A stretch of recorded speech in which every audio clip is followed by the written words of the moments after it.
ये तो इस्लाम ही कहता है बलात्कार करने, तो मुसलमान ही सिखाता है, तो इनका संस्कार ही ऐसा है, तो ये लोग ही ऐसे होते हैं, फला चिला लन फन, पूरे टीवी चैनल को घिना के उसका अस्तर गिरा के रख देता। टीएमसी तुम मरो चूतिए। आज मैं आपके कैमरे पर कह रहा हूं, पश्चिम बंगाल चले जाइए, टीएमसी सरकार के खिलाफ आप तकरीर किए, उनकी बम चल जाएगा, गोली चल जाएगी, हत्या हो जाएगी। किसी नेता के मां ने दूध नहीं पिलाया है कि कलकत्ता में ममता बनर्जी के खिलाफ कोई बड़ा माहौल, बड़ा प्रोटेस्ट और बड़ा आंदोलन खड़ा कर सके। हाँ, आप ममता बनर्जी का भाषण नहीं सुनेंगे। कोरबो, मोरबो, लोड़बो, ये सब सुना होगा आपने बंगाल में। अमी लोरबो, अमी कोरबो, अमी डोरबो ना, अब बम्बा बम्बा बम्बा बम्बा बम्बा। और क्या नाम है भाजपा के प्रदेश नड्डा, जेपी नड्डा के ऊपर उन्होंने कहा था अड्डा गड्ढा नड्डा पड्डा। क्या है जब सेक्स बोलेंगे आप, अभी आपके व्यूअर हो सकता बोले कह रहे यार मौलाना भी सेक्स की बात करने लगे।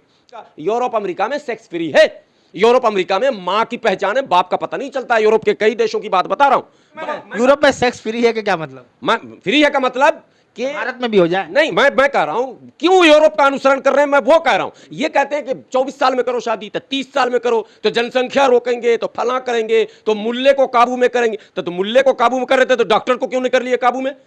इनका नारा ही है सारे तुम मरो चूतिए, हमारा क्या, हमको तो सरकार बनाना, भाजपा को हराने के नाम पर लूटना। अभिषेक बनर्जी कई सौ करोड़ के मालिक बने हुए, आधा बंगाल पे कब्जा किए हुए हैं, बालू माफिया, तालाब माफिया, मछली माफिया, समुद्र माफिया, लैंड माफिया, सब टीएमसी के लोग हैं। वक्फ बोर्ड के संपत्ति को लूटने वाले माफिया। उत्तराखंड में नर्स के साथ, कोलकाता में डॉक्टर के साथ, बिहार के मुजफ्फरपुर में अभी एक घटना घटी एक दलित परिवार के साथ, जहां एक दबंग परिवार चैलेंज करके बोल के तू अपनी बेटी का विवाह मेरे साथ कर दे वरना उठा ले जाऊंगा, और रात में वो उठा ले जाता है और कल होकर उस लड़की की लाश बरामद होती है। सवाल यह पैदा होता है कि पूरे मुल्क में जो लोग भी सत्ता में हैं, जब गुफ्तगू आप करेंगे तो लोग कहेंगे मैं सोशल एक्टिविस्ट हूं, सामाजिक कार्यकर्ता हूं।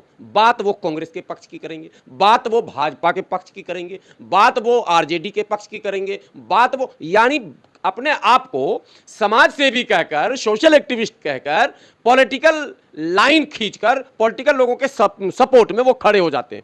अब सवाल यह पैदा होता है कि आप अगर सोशल एक्टिविस्ट हैं तो कम से कम आप तो सच बोलिए, समाज में जो कुछ हो रहा है उसको आप तो रखिए। इसका फुकदान है पूरे मुल्क में सोशल एक्टिविस्ट के नाम पर लोग कहीं ना कहीं पॉलिटिकल एक्टिविस्ट हैं और वो पॉलिटिकल पार्टियों की चमचागिरी करने में लगातार लगे हुए हैं।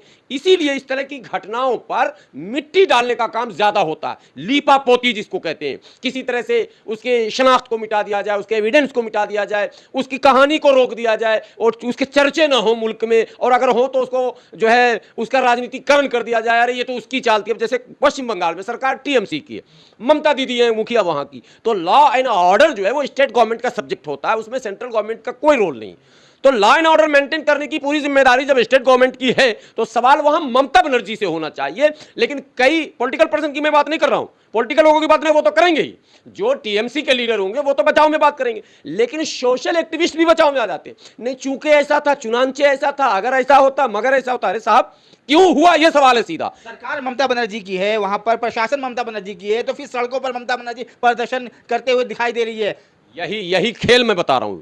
सिर्फ ममता बनर्जी नहीं प्रदर्शन करते दिखाई दे रही है, कुछ सोशल एक्टिविस्ट भी सड़क पर हैं और वो भी इशू को घुमाने में लगे हुए हैं, ममता बनर्जी का बचाव करने में लगे हुए हैं। सवाल यह पैदा होता है कि अस्पताल आपका, पुलिस आपकी, डॉक्टर आपका, नर्स आपकी, सारा मामला आपका।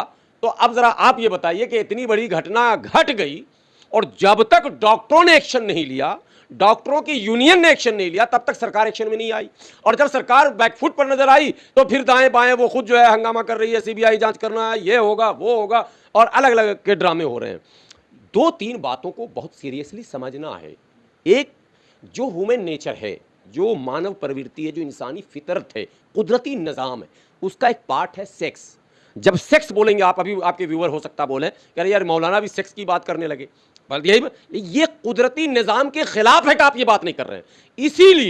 इसीलिए मैं अब एक नई बात कह रहा हूं आपको। इसीलिए इस्लाम, आज मुल्क में बहस क्या हो रहा, यूनिफॉर्म सिविल कोड आएगा और मियां सब जो है 18 साल में शादी कर देता है, अब इसकी शादी 24 साल में होगी। अब बदतमीज, सोसाइटी को मेंटेन करने के लिए, समाज को बुराइयों से बचाने के लिए ये लाजमी है कि एक खास उम्र जिसमें इंसान बालिग होता है, वो सिफात, वो एक्टिविटीज जो एक बालिग होने की है, अगर वो नुमाया तौर पर सामने जाहिर होने लगे तो उसकी शादी कीजिए, ठीक है। लेकिन ये कानून बनाते हैं, ये बोलते हैं मॉडर्न इंडिया, वो आधुनिक भारत और विकसित भारत, और इस भारत में यूरोप अमेरिका में सेक्स फ्री है। यूरोप अमेरिका में मां की पहचान है, बाप का पता नहीं चलता। यूरोप के कई देशों की बात बता रहा हूं, बच्चे से मां का नाम पूछ लीजिए, बता देगा, बाप का नाम नहीं बताएगा। अमेरिका के राष्ट्रपति बराक ओबामा, नाम आपने सुना, दुनिया ने सुना। बराक ओबामा के मां और बाप की कहानी जब पढ़ेंगे तो पता चलेगा, बहुत मतलब उसके अंदर कंट्रोवर्सी रहता लाइफ में। यूरोप में सेक्स फ्री है कि क्या मतलब? फ्री है का मतलब कि भारत में भी हो जाए? नहीं, मैं कह रहा हूं क्यों यूरोप का अनुसरण कर रहे हैं, मैं वो कह रहा हूं। ये कहते हैं कि 24 साल में करो शादी, तो 30 साल में करो, तो जनसंख्या रोकेंगे, तो फला करेंगे, तो मुल्ले को काबू में करेंगे। तो मुल्ले को काबू में कर रहे थे, तो डॉक्टर को क्यों नहीं कर लिए काबू में? बात समझ रहे कि नहीं? नर्स के हत्याएं। अच्छा, एक घटना, एक और बीमारी हमारे मुल्क में, एक घटना ऐसी घट जाए जिसमें अयोध्या में घटना घट गई, उसमें वो मुल्ला शामिल था, मोईद खान। ये तो इस्लाम ही कहता है बलात्कार करने, तो मुसलमान ही सिखाता है, तो इनका संस्कार ही ऐसा है, तो ये लोग ही ऐसे होते हैं, फला चिला लन फन, पूरे टीवी चैनल को घिना के उसका अस्तर गिरा के रख देता। अब क्या करोगे? उत्तराखंड में जो नर्स के साथ बलात्कार और उसकी हत्या हुई, नॉन मुस्लिम है, मैं किसी धर्म का नाम नहीं ले रहा हूं कि वो हिंदू है कि सिख है, लेकिन वो मुस्लिम नहीं है। मुजफ्फरपुर में अभी जो दलित बच्ची की माने बलात्कार और हत्या की घटना घटी, नॉन मुस्लिम है। कलकत्ता में जो घटना घटी, नॉन मुस्लिम है। अभी कन्नौज में जो घटना घटी, नॉन मुस्लिम है। अब आप बताओ जरा, क्या आप 80% आबादी है तो 80% घटना में गिना दिया? तो बात तो समझ में आ गई कि यह घटना हिंदू और मुसलमान नहीं होता। बचाव के लिए और फंसाव के लिए एक ऐसा नैरेटिव सेट करते हैं ये कि ममता बनर्जी के पार्टी का नेता है, अखिलेश यादव के पार्टी का नेता है। अरे भाई, पार्टी का नहीं, वो दरिंदा है। वो किसी पार्टी को लेकर, तुम पार्टी को घेर रहे हो, तो धर्म को घेर रहे हो, तो बिरादरी को घेर रहे हो, तो जाति को घेर रहे हो, तो बिहारी को घेर रहे हो, तो बंगाली। इससे काम चलेगा क्या? आप इंसानियत की बात क्यों नहीं करते? आप इंसानियत की बात, और जो कुदरत ने निजाम बनाया, जो प्रकृति का नियम है, जो प्रकृति का नियम है, ठीक है, वो रूल आप अगर वायलेशन करेंगे तो खामियाजा समाज को भुगतना पड़ेगा। ये मैं असल बताना चाहता हूं। लेकिन मौलाना, देश की बेटी जिस तरह कोलकाता में लेडी डॉक्टर का जो मर्डर हो गया, ऊपर से दुष्कर्म करने के बाद जिस तरीके से हत्या कर दी गई, उससे देश जो है बिल्कुल, देश में कोहराम मच गया है। देश नहीं, कोहराम मचा, ये तो मैं समझा रहा हूं। नहीं, लोग बिल्कुल ना निकल आए घरों से, प्रोटेस्ट कर रहे, धरना दे रहे जगह जगह। अरे आप पत्रकार साहब ना जबर जिद मत कीजिए। निर्भया से ज्यादा सड़क पर भीड़ अभी नहीं आई। इसी दिल्ली में, जहां मैं रहता हूं, दिल्ली में जब निर्भया हत्याकांड हुआ था तो दिल्ली की सड़कों पर तांडव था। दिल्ली के तमाम बुद्धिजीवी सड़क पर थे, महिलाएं सड़क पर थी, सारे एनजीओ सड़क पर थे, गठबंधन तमाम लोग सड़क पर थे। लेकिन आरोप किस पर था? आरोप शीला दीक्षित के लॉ एंड ऑर्डर पर और कांग्रेस पर था। अंजाम क्या हुआ? केजरीवाल ने भी उसको मुद्दा बनाया और शीला दीक्षित की सरकार चली गई, कांग्रेस की सरकार चली गई। मैं यही समझाना चाहता हूं, सरकार बदलने, पार्टी बदलने, नेता बदलने, धर्म बदलने, जाति बदलने से यह समस्या का समाधान नहीं होगा, मानसिकता बदलने से होगा। और आप मानसिकता बदलते नहीं है। ममता बनर्जी जो दबंग लेडी मानी जाती थी, दबंग नेता के तौर पे देखी जाती थी, लेकिन यहाँ पर जो है उनकी फेलियर दिखाई दे रहा साफ के वो बिल्कुल जिस तरीके से कमजोर दिखाई दे रही है इस पूरे मामले में, इस पर क्या कहेंगे आप? कमजोर दिखाई दे रहे हैं क्या? कमजोर काम हुआ ना भाई, आपका काम ही कमजोर हुआ है।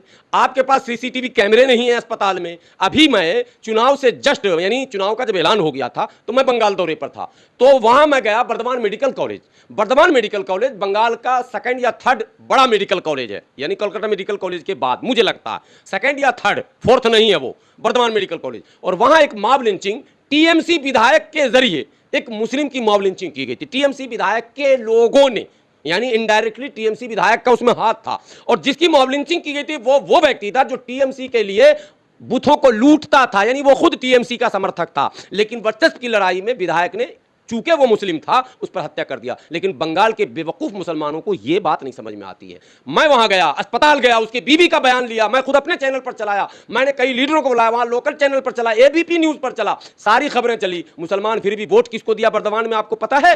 मुसलमान ने वोट दिया एक ऐसे नेता को जो भाजपा से भागा, बिहार का रहने वाला, भाजपा का दिग्गज नेता, उसका नाम था कीर्ति झा आजाद। ब्राह्मण, भाजपा से भागा हुआ और बिहार का रहने वाला, बंगाल में जाकर उसको टीएमसी ने लड़ाया और बंगाल के मुसलमानों ने उसको वोट दिया। मुसलमान तो विचित्र प्राणी है, आज भी टीएमसी के किसी भी गलती को बंगाल का मुसलमान सुनने को तैयार नहीं है। मेरा कहना, लॉ एंड ऑर्डर के मामले में बंगाल बहुत कमजोर कड़ी है। बंगाल में सबसे बड़ा मसला आज भी लॉ एंड ऑर्डर का है। आज मैं आपके कैमरे पर कह रहा हूं, पश्चिम बंगाल चले जाइए, टीएमसी सरकार के खिलाफ आप तकरीर कीजिए, उनकी कमियों, उनकी कोताहियों या उनकी नादानियों को आप अगर उजागर करना चाहेंगे, बम चल जाएगा, गोली चल जाएगी, हत्या हो जाएगी। किसी नेता के मां ने दूध नहीं पिलाया है कि कोलकाता में ममता बनर्जी के खिलाफ कोई बड़ा माहौल, बड़ा प्रोटेस्ट और बड़ा आंदोलन खड़ा कर सके। हाँ, हिंदू मुस्लिम की रंग भी दिया जा रहा है वहां पर बंगाल में, जिस तरीके का तनाव का माहौल है वहां पर इस वक्त। मुस्लिम का क्या रोल है जो दिया जा रहा रंग? आप मतलब ना उसमें कहीं से दूर दूर तक कोई मुस्लिम नहीं है, तो उस देखिए रंग देने वाले तो रंग देंगे, उसमें ममता बनर्जी भी रंग देगी,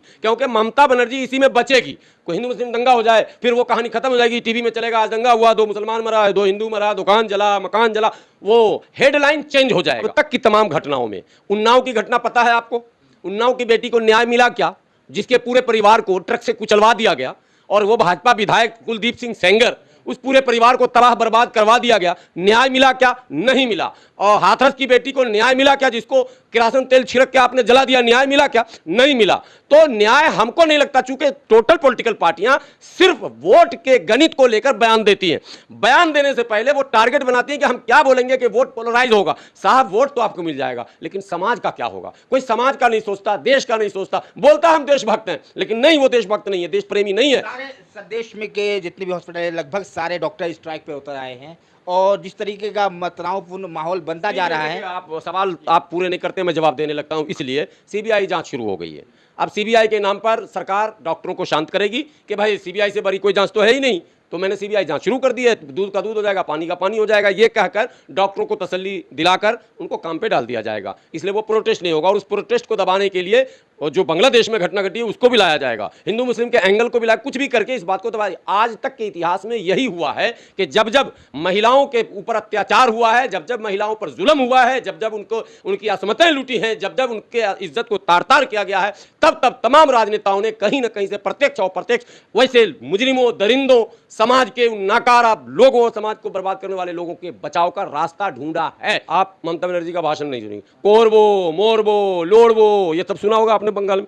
आमी लोरबो, आमी कोरबो, आमी डोरबो ना, वहाँ का लैंग्वेज है, वहाँ का लैंग्वेज है। वहीं आ रहा हूँ। और अब बम्बा बम्बा बम्बा बम्बा बम्बा और क्या नाम है भाजपा के प्रदेश नड्डा, जेपी नड्डा के ऊपर उन्होंने कहा था अड्डा गड्ढा नड्डा पड्डा। क्या है? लोग कहते हैं बहुत पुरानी नेत्री हैं, बहुत फला। सारी तकरीरों में कहीं ना कहीं विवाद रहता। खैरियत यह है कि बांग्ला भाषी होने के कारण हिंदी जो लोग नहीं समझते वो थोड़ा सा विवाद हल्का हो जाता, वरना हमेशा कंट्रोवर्शियल स्टेटमेंट होता। वो महिला हैं, सब कुछ है, लेकिन मैं बहैसियत मुसलमान होने के 2 बात कहता हूँ। एक, उन्होंने वहां के अकलियतों के साथ इंसाफ नहीं किया। दूसरे, वहां के आम लोगों के साथ इंसाफ नहीं इसलिए किया कि जो तरक्की होनी चाहिए पश्चिम बंगाल की। मुसलमान तो काफी खुश हैं ममता बनर्जी से। बंगाल का मुसलमान सिर्फ भाजपा हरा के खुश हो जाता है और सो जाता है 5 साल के लिए। 5 साल के बाद फिर उसको कहा जाता है सावधान, खतरा आ रहा। बोला किधर से? बोला दिल्ली से खतरा आ रहा। ओ अच्छा, मोदी आ रहा, नहीं बंद, इसको हराना। वो सारी ताकत फिर बेचारा लगाता है, फिर चुनाव हराता है, एक मोदी को हराता है,